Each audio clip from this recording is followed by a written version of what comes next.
dia, boa tarde, boa noite, seres humanos e seres biônicos desse mundão sem fronteiras. Aqui quem vos fala é Cláudia Medeiros, do canal Mais Que Raios, trazendo para você hoje o último vídeo do ano, falando sobre a série For All Mankind. Hoje nós vamos comentar o episódio 8, que é quase ali, estamos na reta final. A série costuma ter 10 episódios, então esperamos aí que os 2 primeiros episódios do ano vão encerrar com chave de ouro essa série que trouxe na 4ª temporada um monte de coisa louca na exploração de Marte e também de um asteroide que está ali em volta. Mas, antes de começar a falar tudo isso, gostaria de agradecer vocês por estarem aqui acompanhando a nossa revisão de série. Eu não sou especialista de cinema nem nada, só sou amante da ciência e gosto muito de comentar sobre algumas coisas que eu gosto de assistir com vocês. E espero poder trocar essa informação, essas discussões a respeito de série, porque eu acredito que faz bem para mim, faz bem para vocês, e a gente consegue se divertir um pouquinho nesse mundo científico aí, tecnológico, e nesse caso, né, geopolítico. Mas eu gostaria de lembrar também que nós temos o resumo da 1ª, 2ª, 3ª temporada, que estão aqui, vão estar linkados aqui no card para vocês. E, ao mesmo tempo, todos os outros episódios anteriores dessa série. Se você não assistiu, eu recomendo que vocês vão lá, faz a assinatura de 7 dias grátis da Apple TV Plus e assiste. Ou então, assine mesmo a Apple TV Plus. Não sou patrocinada por eles, viu, gente? Mas é que eu recomendo, eles têm séries muito boas e For All Mankind é uma delas. E aí, então, eu vou começar, a comentar esse episódio 8 e, a partir de agora, alerta de spoilers. E o episódio 8 dessa temporada começa com todas aquelas situações que nós vimos no anterior sobre como a gente vai capturar esse asteroide para trazer ele para a órbita de Marte. Lembrando que no último episódio, na verdade, foi decidido pelos 7 países que esse asteroide iria ser deslocado para a órbita da Terra e ser explorado aqui perto, porque seria mais barato e geraria um retorno financeiro mais rápido. Então, para eles, seria mais interessante explorar eles aqui. Mas o Dev AESA fez lá um trâmite lá para acabar com a tal da greve que estava acontecendo e convidou o Ed para participar com ele de uma trama para poder, na verdade, manter esse asteroide na órbita de Marte, porque para eles é interessante que Marte exista. Se esse asteroide for colocado na órbita da Terra, o foco vai ser a exploração desse asteroide, então provavelmente os recursos financeiros para continuar explorando Marte vai diminuir e o interesse dos dois é continuar morando em Marte. O Dev, ele quer terraformar Marte, ele quer que lá vire um espaço mesmo, uma terra para ele, né? E o Ed também não tem mais intenção de voltar para a Terra. Com ele, óbvio, eles dizem, não, é tudo pela ciência, mas a gente sabe que não necessariamente é pela ciência, simplesmente eles não conseguem mais lidar com a vida deles aqui na Terra. E aí eles fazem, então, ele está tentando mobilizar pessoas que são favoráveis à continuação do asteroide em exploração em Marte para se juntar à causa deles e eles conseguirem, então, fazer isso, atrapalhar os planos dos 7 países e deixar o asteroide na órbita de Marte. Para que isso seja possível, eles precisam, então, transmitir os dados ao invés de... Porque todo o trâmite, né, toda a movimentação da Fênix carregando esse asteroide para a órbita da Terra, ela vai acontecer num ponto estratégico onde o tempo vai definir se o asteroide vai ficar na órbita de Marte ou vai para a órbita da Terra. Então, eles precisam interceptar essa comunicação e atrapalhar essa comunicação para que o asteroide permaneça, então, na órbita de Marte. Para isso, a estratégia deles é construir um centro de controle não oficial em Marte, escondidinho lá, né? E aí, esse centro de controle deve assumir a comunicação ao invés do centro de controle oficial de Marte. E aí, para que eles consigam fazer isso, eles precisam fazer um trâmite que é mudar um decodificador lá, que é capaz de codificar esses dados. Porque qualquer transmissão entre satélites e tal, ela é codificada e ele só recebe de um ponto. Então, se eles não mudarem o codificador, eles podem transmitir, não importa o quanto, o satélite não vai atender o que eles estão mandando. Então, a ideia é ter alguém filtrado dentro da nave que troque esse decodificador durante essa fase de transferência do asteroide de órbita para atrapalhar essa transmissão.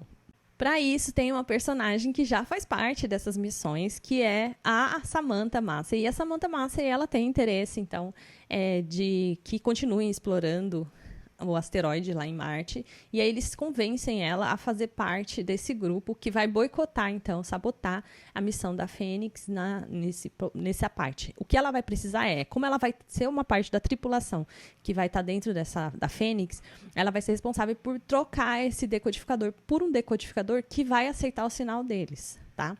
Então, ela vai precisar estar nisso daí. E aí, para que tudo isso funcione, eles constroem um centro de controle não oficial, né, como eu disse antes, com as pressas sobressalentes do centro de controle oficial. Porque todo centro de controle ele tem redundância. E aí, eles precisam, então, contrabandear essas peças que estão num depósito e montar esse centro de controle. E aí entra um outro personagem, que é o Miles. O Miles, ele né, lembra que ele vem fazendo esse tráfico, né, até de contrabando, né, até das pedras de Marte para a Terra e tal, que ele tomou lá aquele bar do Ilaya para ele e faz contrabandos ainda lá dentro. Então, eles convocam o Miles para ele ajudar a fazer esse transporte e conseguir tirar essas coisas lá de dentro desse depósito para eles montarem esse outro centro de controle. E ele faz isso em troca de ser bilionário, né, porque ele só pensa em dinheiro. Então, ele aceita participar desse conluio aí, né? E aí ele faz, só que fica faltando um equipamento. E esse equipamento fica numa sala-cofre, onde ninguém consegue ter acesso. E para ter acesso, eles precisariam usar a única forma, que é um duto muito estreito, onde só passaria o que seria uma criança. E aí entra uma outra parte que é relevante e extremamente importante da série. E qual é a única criança que está em Marte? É o Alex, o netinho do Ed. E o Ed faz parte desse grupo, né, que está tentando aí fazer essa sabotagem. Só que exatamente naquele período em que eles estão fazendo isso, a Kelly pede pro pai dela tomar conta do Alex, porque ela vai precisar ir para uma expedição, porque lembra que a Kelly tá lá para encontrar a vida em Marte. Então ela vai lá para tal da cratera Alexei para fazer essa exploração, e ela vai ficar lá por 3 dias. Então, nesses 3 dias, o Ed é responsável por cuidar do filho dela. E o Ed não tem paciência nenhuma com a criança, inclusive ele nem sabe lidar direito, a gente nem sabe se ele tem um sentimento real, mas o Ed tá uma outra pessoa. Mas o Ed tá lá, ele fica cuidando do neto ali, mais ou menos, né? Deixa alguém tomando conta da criança, mas quando aparece essa necessidade de usar esse duto, na hora ele fala, vou usar o meu neto. Olha o Ed, né? Coisa mó fita errada. E aí ele pega e pede pro neto, e o neto, querendo a aprovação do vô, ele aceita, mesmo porque o neto também gosta do Dev, então tem uma inspiração no Dev, no Ed. E aí ele faz o neto, então, atravessar esse duto para buscar essa tal dessa peça que está lá dentro desse depósito. E o menino vai e faz tudo isso, né? Sendo usado, então, pelo Ed dessa forma. Muito errado isso, né? Mas, ok.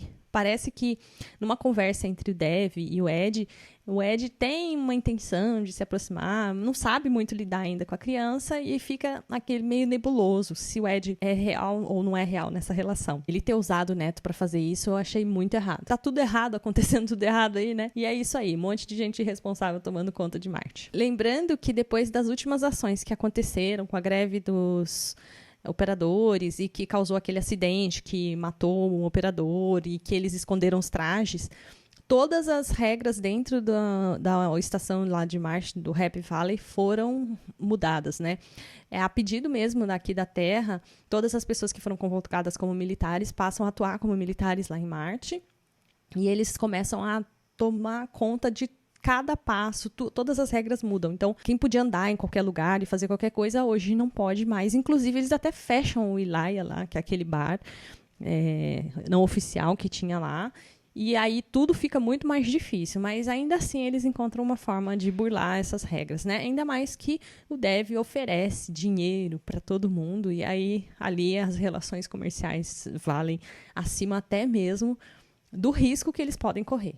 Enquanto isso, aqui na Terra, a gente tem a Margot, que chegou lá no Molly Cop Center no último episódio, e ela é, né, mal aceita pelos Estados Unidos, porque ela é considerada traidora, mas tudo bem, ela vai lá porque ela precisa trabalhar, então, nesse processo de transição do asteroide para a órbita da Terra. E ela precisa tratar com a Leida não quer mais ter nenhum tipo de relação com a Margot, ela tá bem magoada ainda, né? Só que aparece um personagem que fazia tempo que a gente não via, que é o Sergei. Então, o Sergei é a pessoa responsável por tudo isso, né? Pela Margot não estar nos Estados Unidos, pela Margot ter desertado para a União Soviética. Ela fez tudo isso por causa dele. E aí ele aparece, e ele vivendo uma vida maior feliz, tá? Então, nesses últimos 8 anos que a Margot ficou penando lá na União Soviética, ele construiu família, ele arrumou emprego, ele tá indo muito bem. Parece que ele tá, assim, numa vida super confortável. E aí, então, ele vê a Margot dando depoimento e ele vê todo mundo odiando a Margot, aquele monte de mensagem, e ele meio que se sente culpado, porque ele gostava da Margot, né? De verdade, o sentimento entre eles era real. E aí ele vai, então, tentar encontrar com a Margot, mas ele não consegue, porque é difícil, né? Ninguém consegue acessar a Margot. A Margot, nessa fase do campeonato, ela é vigiada por 2 pessoas, uma da CIA e uma da KGB. O tempo inteiro, todo momento, ninguém consegue acessar a Margot. Mesmo quem tá lá profissionalmente, que nem a Leida, ela não consegue chegar na Margot para conversar com a Margot sobre qualquer coisa. Ela só conversa sobre trabalho. O Sergei, ele vai atrás da Leida. E aí ele senta com a Leida e ele conta toda a história. Finalmente, a Leida fica sabendo que a Margot, apesar de ter feito tudo isso, ela não era culpada de verdade. Ela foi chantageada, ela nunca aceitou nada disso. E a Leida não sabe lidar com isso agora. Alimentou um ódio pela Margot. E agora ela vê que a Margot não era culpada. E aí ela ainda tem mágoa da Margot. Mas ela não consegue lidar com isso. Ela até fala pro Sergei assim, mas eu odeio ela e, tipo, agora o que eu faço com o meu ódio, né? Mas, ok, ele explica e fala pra ela assim, poxa, a Margot fez tanto por você e tal. É isso, não sei ainda como que a Leida vai lidar com isso. Tô curiosa pra saber. Mas, a princípio, a ideia é que ela consiga fazer com que o Sergei fale com a Margot.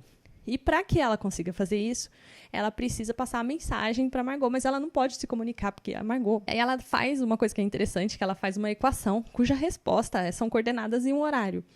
E aí, quando a Margot resolve essa equação, ela sabe que a Margot vai entender que aquilo é uma coordenada e um horário. E aí a Margot dá um jeito, eu não sei como até, nem sei como que ela conseguiu, porque ela é totalmente vigiada, vai até aquele local, naquele horário, e encontra o Sergei lá. Ela explica, Sergei, a gente não tem mais nada, segue seu rumo, você tá bem, eu tô de boa, tô me adaptando. E aí ele explica pra ela que a Irina, aquela Irina, que tá lá, a chefe da Roscosmos, é a responsável por toda essa desgraça, né? Que ela já era chefe dele na KGB e que ela obrigou ele a fazer tudo aquilo e que a Margot tá correndo risco se ela voltar para a União Soviética.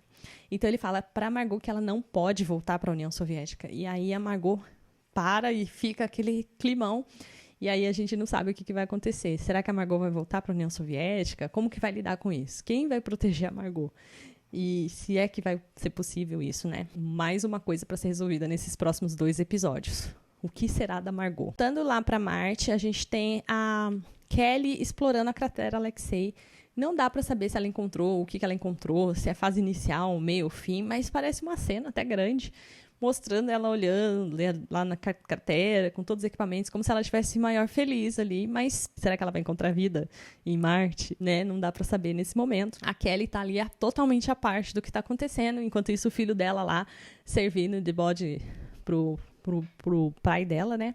O episódio ele se encerra mostrando exatamente o início desse boicote ou dessa tentativa de boicote ao que vai acontecer. Então, já muda a cena para a Fênix, e aí lá na Fênix mostra a Samantha, que vai ser a pessoa que foi a pessoa escolhida para fazer essa troca entre os decodificadores, apesar da Dani não ter, a princípio, eles pensarem que era melhor não mandar a Samantha, todo mundo sabe que a Samantha é importante, como uma operadora, né, em voo da Fênix. O Dev, ninguém sabe que o Dev tem segundas intenções e que o Dev é um traiçoeiro ali. Então, o Dev fala, não, deixa ela é experiente, é importante e tal. E todo mundo meio que minimiza a dificuldade que seria a Samantha em missão.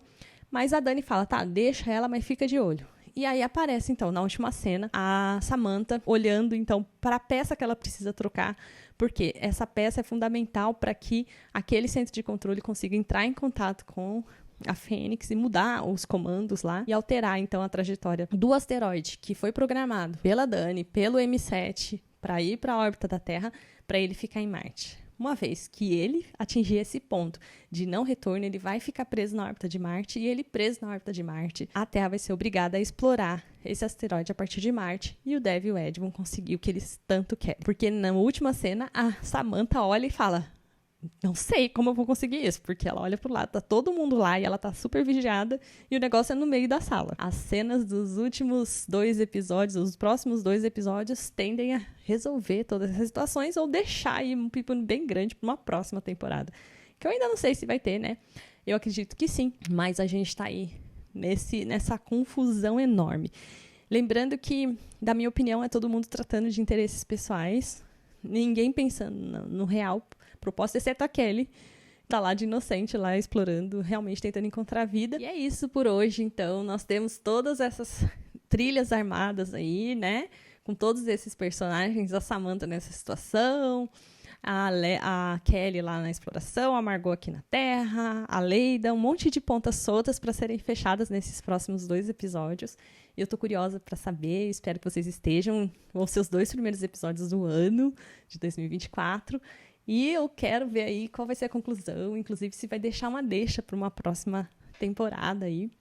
Essa temporada toda foi muito mais geopolítica. Acho que a série inteira, na verdade, é um pouco mais geopolítica, né? Ela nos dá uma pontinha dos problemas que a gente pode ter se a gente for fazer, então, a exploração da Lua, Marte, nos próximos anos, na vida real, né? Porque ela extrapola as relações humanas, e as relações humanas fazem parte das explorações espaciais. Então, é por isso que eu gosto dessa série. Ela dá um gostinho do que a gente pode vir a enfrentar. Eu não sei se vocês têm dúvida, mas eu não tenho dúvida que a gente vai ter situações de contrabando, de negligência, de interesses entre países. Eu acredito que tudo isso que a série está colocando são coisas reais que devem acontecer na vida real também. Então, olhar para isso já de agora e tentar criar já estratégias para resolver isso, eu acho que é uma necessidade da gente como ser humano, como está sendo hoje, a gente trabalhar com essas leis e tratados espaciais. Se você quer saber mais sobre leis e tratados espaciais e sobre exploração espacial, esse canal não fala só de série, tá, gente? A gente também fala sobre essas coisas. Então, nós temos episódios aí do nosso podcast, onde a gente fala sobre exploração espacial, sobre o futuro do espaço, a gente fala sobre leis e tratados espaciais, sobre os problemas que nós temos hoje, o que a gente precisa resolver daqui para frente, se a gente quiser continuar nessa exploração espacial. E isso casa muito com o que a gente está vendo aqui na série. E eu espero que você goste e aproveite, possa aproveitar esse conteúdo, não somente a série, mas também o que vem por aí com relação à exploração espacial. E se você gostou desse episódio, dê o seu like, compartilha, se inscreve no canal, isso ajuda a gente a continuar produzindo conteúdo. E eu espero por vocês no próximo ano. Desejo para vocês boas festas, que vocês usufruam bastante desse espaço que nós temos hoje para nós. E vamos embora para 2024 continuar nessa saga, nessa grande viagem no cosmos desse mundão que nós vivemos. Um abraço para todos vocês e tchau!